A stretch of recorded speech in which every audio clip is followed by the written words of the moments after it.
No, I wanted to ask, but Tova asked. I want to add to that. Yeah. So the way I grew up with the message is basically that Hashem is here he wants to hurt me. He really wants to. It's like if I keep saying the achait, it's basically I'm telling him what I did, and I'm justifying him basically killing me. So through my growth and healing, I learned that that's not true. The messages that I got is not true. So what you said earlier, it's like I need to believe. I know as adult me, I believe what you're saying is true. Little me is still holding on to all the messages that I got before. At the same time, I know I want to go into Yom Kippur in a way that I want to embody my Yiddishkeit. I want to know without the fear. I don't want it to come from a place like I'm so afraid that God is going to hurt me. It's like I don't even want to do this.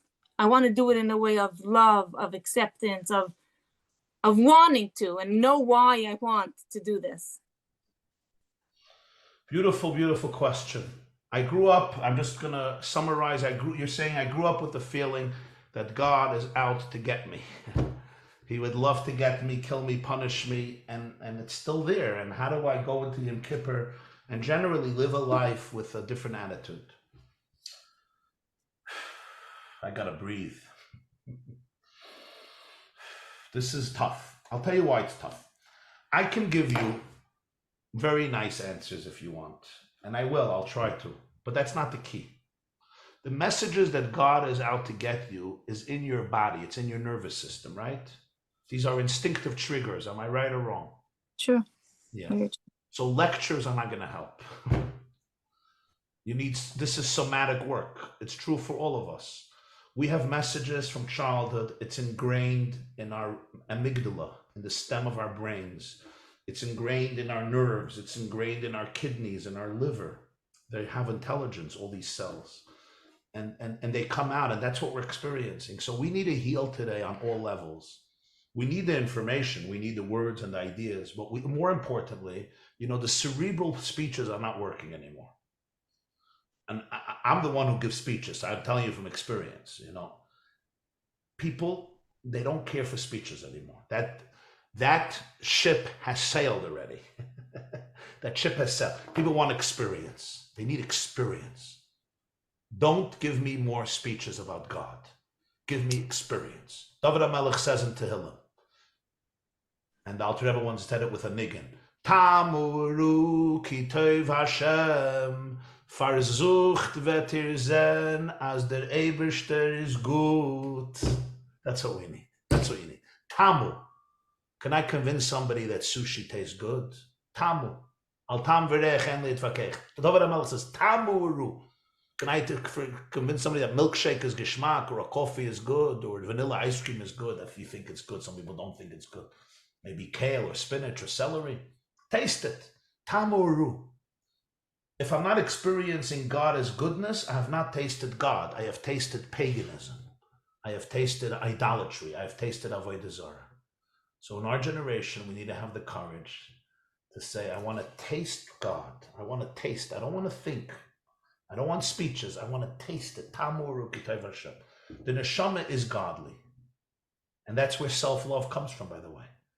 Self-love means you love your real self, and your real self is divine. So that's the deepest Avos Hashem. Can you accept and love your deepest, deepest, deepest self? That is your divine self. Let's think about it. You're a mother, right? You're a mother? Okay. Hashem is called a mother. He's called a father. Would any normal, healthy father and mother want their children to die, their children to get ruined, their children to have a horrible year? Hashem created us. He didn't have to create me. He conceived us in love. What? To torture us? To give us a miserable life? It's true, there's much of life that we don't understand. We understand very little. But the whole yesod of everything is, I love you. I love you. The Baal Shem Tov used to say that Hashem loves every Jew more than parents love an only child who was born when they were elderly and they lost hope for having a child, and then they have a child. You can imagine the affection, and he said it doesn't come close to the love that Hashem has to every Jew. What was the Baal Shem Tov teaching? The Baal Shem Tov was teaching that a person needs to be able to know Avos Olam Avtono Ahavti Eschem Hashem. Doesn't mean I understand everything about my life. Hashem may have sent me to very difficult places because apparently he thinks that I'm as powerful as he is. That's what it looks like. But the point is that the foundation is that Hashem loves you infinitely and he wants to see you succeed. And every experience in life is part of a mission of the soul. It's part of a journey that is filled with belief in you. And we have to reclaim that power. Love is power. Power is love. We have to reclaim that power. So you say that Hashem loves me, even if I keep doing, like, according to my parents, I am betraying Hashem every second that I'm alive. So Hashem loves me even if. First of all, that's not true. I see on your face that it's not true. I see on your face holiness. I see on your face divine light, and I am sensitive. I'm a sensitive person. I know what I see. You are divine. You are a very holy person. I could see. There's a light coming from your face, even on Zoom. I can only imagine if I would see you in the same room, what I would see. I'd probably have to run away from the holiness. I'm serious now. You're laughing because it's not what your parents told you. They're telling you that you're wicked. So I feel bad for your parents because basically they're telling you what was told to them. I have empathy for them. But don't believe that. Don't believe that. Not only that, I will argue, I don't know about your life, but I will argue that every betrayal that you did is probably coming from a very, very, very holy place. I would argue that some of your mistakes are holier than other people's mitzvahs. What's your deepest yearning in life? Your deepest yearning in life is to be authentic. True? That's your deepest yearning in life. That's the most godly yearning in the world. There are religious people, their yearning is not to be authentic. Their yearning is to fit into the community. Their yearning is that everybody should say they're good people. Their yearning is that they should be able to say, I'm more frum than you.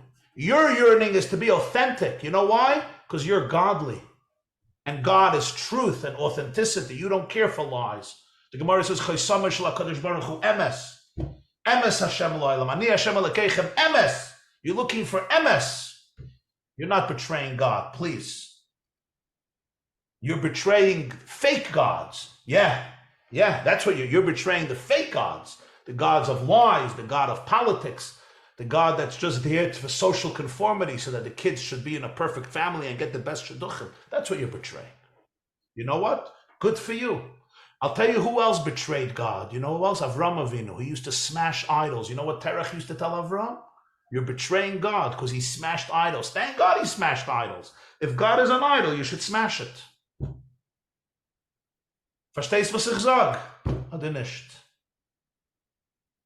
Yes, thank you. Rabbi, why? Thank you. That was... Rabbi Yochanan, you know this woman. Am I right about her or not? Tell me the truth. I'm going to say you're spot on about her, and I'm going to say you're spot on about...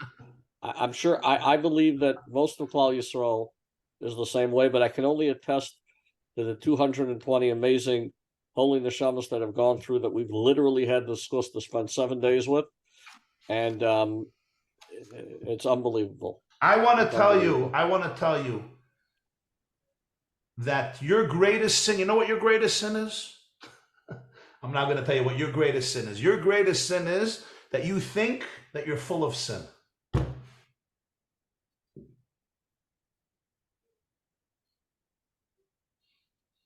You know what you should do tshuva this Yom Kippur on? You should do tshuva on the fact that you feel that you are a betrayer of God. That's what you should do tshuva on. Because that's not true. You're a beautiful, wonderful, holy person. And I say it with full responsibility. Because I could see it and I could feel it. And it's true. I know it's true. And you know it's true. You know it's true. You're just listening to messages that are abusive. And those messages you should not internalize. You could feel bad, you could have empathy, but don't internalize them. Don't make them your God. Don't make these messages your God. You know who you are? You are a chelik elekami mal mamish, and God is crazy about you. and open yourself up to that, and forgive yourself, and accept yourself, and love your children. And you know what else? Dance. Put on the music in your house and dance as often as possible. Put on music loud and dance and have fun and take care of yourself and celebrate life. You know how to do that? That's your resolution for the year. This year, you're going to put on the music and dance. Dance with your kids and dance with yourself. Close your eyes and dance. Thank you.